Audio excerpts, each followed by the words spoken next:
Watch. Khloe Kardashian defends holding true too much. The people of Australia have never stopped looking for the Beaumont children. When Jane, 9, Arna, 7, and Grant Jr., 4, disappeared without a trace on January 26, 1966, it changed the whole tenor of a nation. Parents who didn't think twice about letting their kids go out to play unsupervised, or in the Beaumont's case, hop on a bus for a 5-minute ride to the local beach, were suddenly. And anyone who was around to absorb the shock of what happened never really got over it. Not least because no one ever found out what, exactly, happened. Thaw investigators have certainly had their theories and found certain people of interest more interesting than others. The case remains open to this. After the Beaumont children went missing, we realized that children doing something as innocent as having a day at the beach may not be such a safe thing to do. Crime writer Michael Madigan, author of the 2016 book The Missing Beaumont Children, 50 Years of Mystery and Misery, told Australian magazine New Idea in March 2021. There was a sense of safety that ended that day.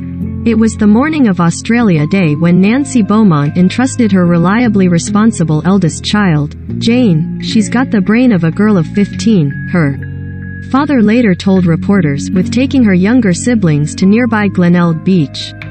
Just the day before, they had made the short trip back from the beach to their home in the Adelaide suburb of Somerton Park on their own. Grant Jim Beaumont had taken his brood to the beach on January 25, making sure they understood how far out they could swim and reminding them not to talk to strangers before he headed off to work, according to Madigan's book. The traveling linen salesman had to hit the road after 4 weeks of summer vacation, and his first stop after leaving the beach was Snowtown, about 93 miles away from Adelaide. The last memory of his children was a happy one, Madigan wrote. By all accounts of what happened on January 26, Jane, her sister Arna and brother Grant left the house at 10 a.m. and were first spotted on the beach at. The trio were supposed to come back at 12 p.m., but when Nancy went to the bus stop to meet them, the kids weren't there. She wasn't too worried though, figuring they just got caught up playing or decided to walk home. They lived less than a mile away from the beach. The next bus was due at 2 p.m., so when 2:15 passed and the children still weren't back, Nancy started to worry. A friend who was over for a visit offered to drive her to the beach to look, but Nancy wanted to be home when the kids inevitably walked through the door. Instead, Jim arrived just before 3 p.m., home a day early from his sales trip. So he drove to Glenelg Beach to look for Jane, Erna and Grant Jr. Not spotting the crowd, he returned home, hoping they'd be there. At 5 p.m., the Beaumonts walked to the Glenelg police station to report their children missing. I knew there was something wrong if they weren't home, Jim later recounted, per Madigan. The thought going through my mind was that they had been taken away. I didn't think they could have been drowned because there were so many people down there.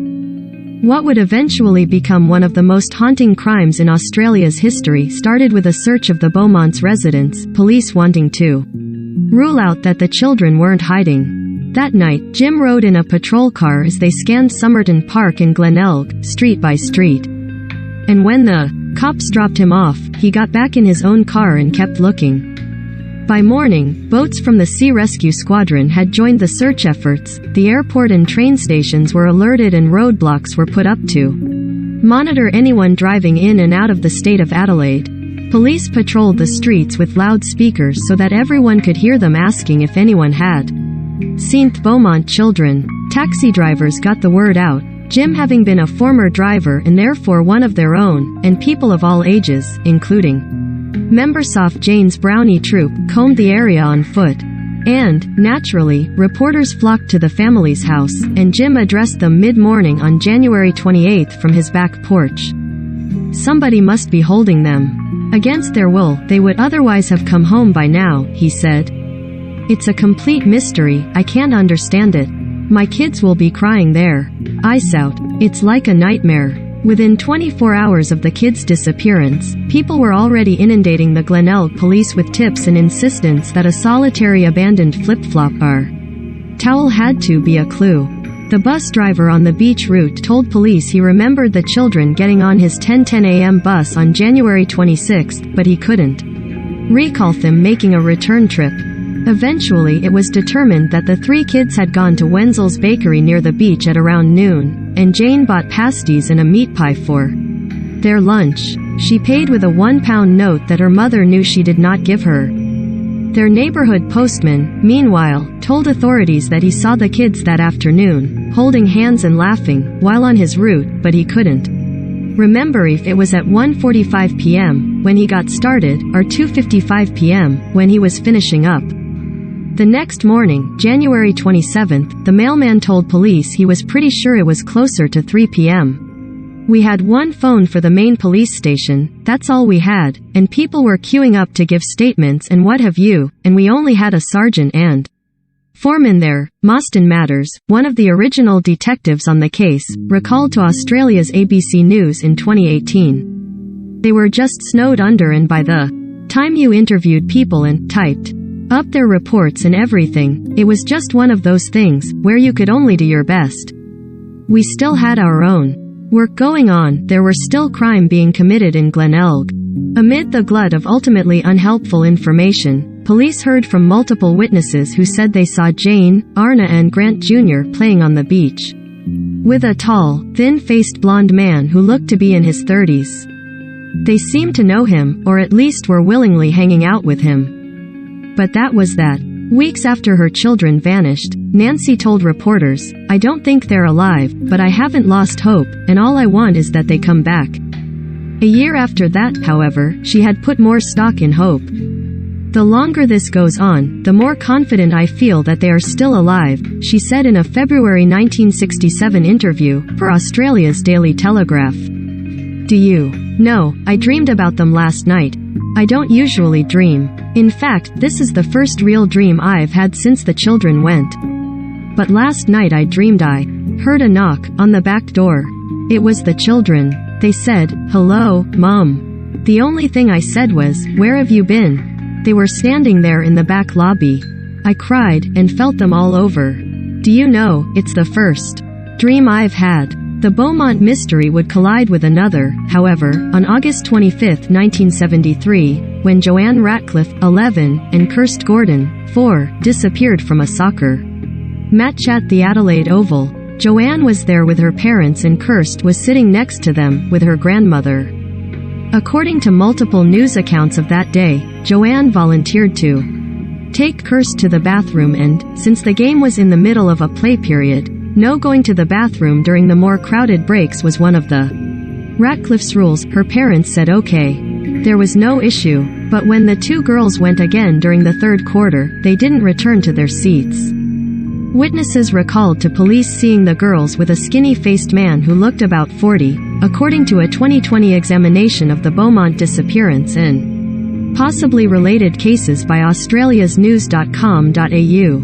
Anthony Kilmartin, who was 13 when Joanne and Kirst disappeared, had been selling drinks and candy at the Oval. For the 2020 report, he told police he saw a man pick up the younger child and start carrying her toward the stadium gates, while the older one ran after them. The man then grabbed the older girl's arm and pulled her along. The child was crying. Sue Laurie, who was 14 and had mistaken what she witnessed for a fraught parent-child moment, remembered to Adelaide radio station 5AA in 1998, and a second girl who looked a few years younger than me was running after the man, thumping him and punching into him and shouting, "We want to go."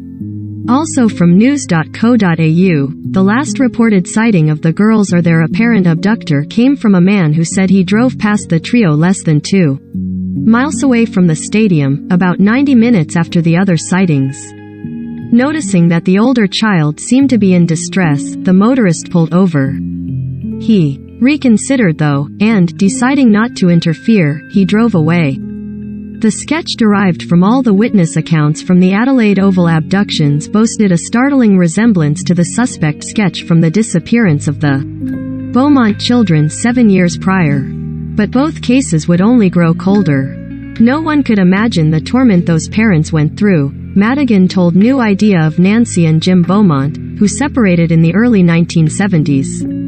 Nancy died in September 2019 at the age of 92. Jim, 96, was still living in Adelaide as of last year. And reminiscent of other cases, such as that of 3-year-old Madeleine McCann, who went missing in 2007 from her family's holiday apartment in Portugal while her parents were out eating dinner about 400 feet away. People were keen to sit in judgment of the mother's parenting choices, or flat out accuse her of harming her.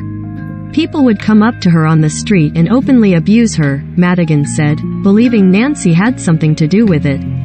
It would have been all so traumatic for them. In 1968, Nancy and Jim received 2 letters, the first telling them when and where to go if they wanted to get their children back. In the second, after the parents went to the designated place and nothing happened, the sender claimed to have seen a detective following them and decided not to go through with it.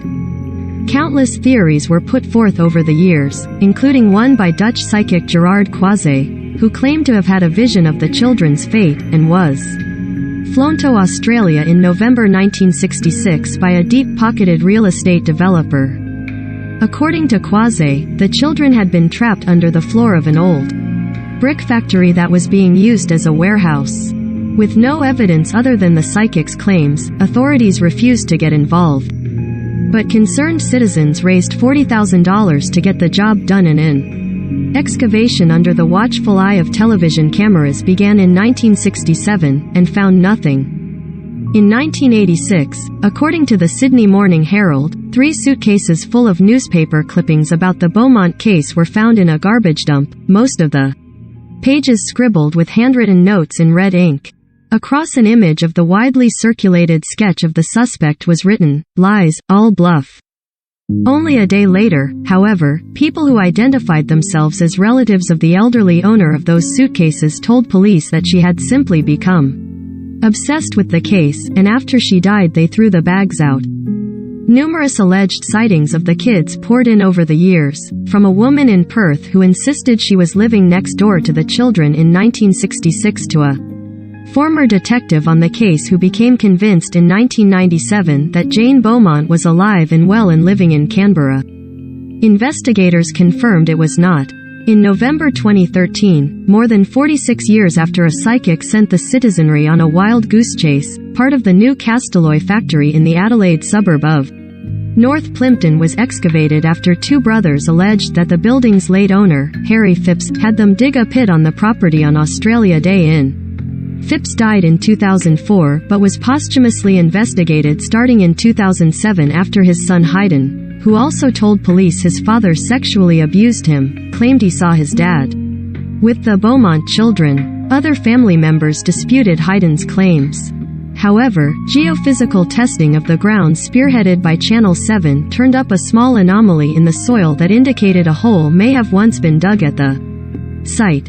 Authorities started digging again on February 1, 2018, but found nothing but animal bones and unremarkable rubbish.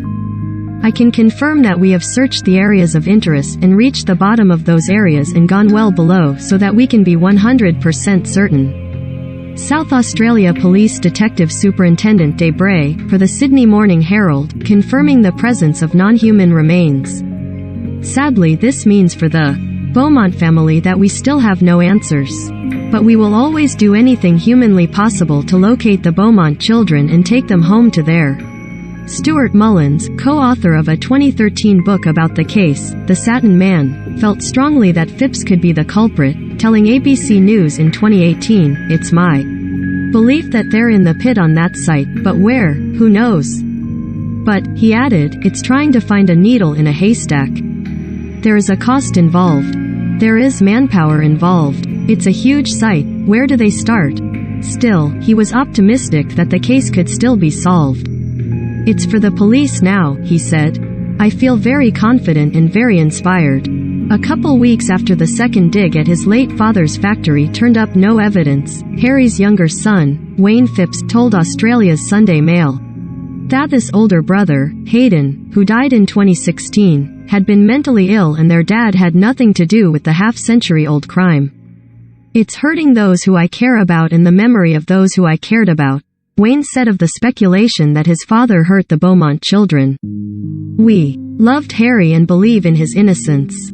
In the 56 years since Jane, Arna and Grant Jr. disappeared, no one has ever been arrested or charged in connection with the Beaumont case. A week before, they dug up Phipps' factory for a second time, Detective Superintendent Bray said. It's probably had more people nominated as a potential offender than any other case that I am aware of. The South Australian government has kept what currently amounts to a $745,000 reward, $1 million Australian, on the table for information leading to the resolution of the enduring mystery.